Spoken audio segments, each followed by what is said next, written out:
মেয়ে মানুষ হয়ে রাস্তায় ফুডকার্ট দিবে, ব্যাপারটা অনেকেই বাঁকা চোখে দেখে।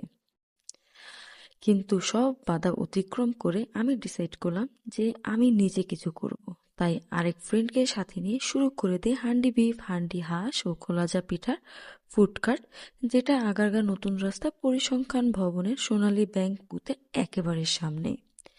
মূলত আমার ফ্যামিলির যথেষ্ট সাপোর্ট করতেছে, আর আমি যেহেতু বেকার ছিলাম, টাকা পয়সা ছিল না, আমি আমার এক বান্ধবীর কাছ থেকে ধার নিই, যদি সে স্ব ইচ্ছায় আমাকে দেয় যাওয়ার আগেই।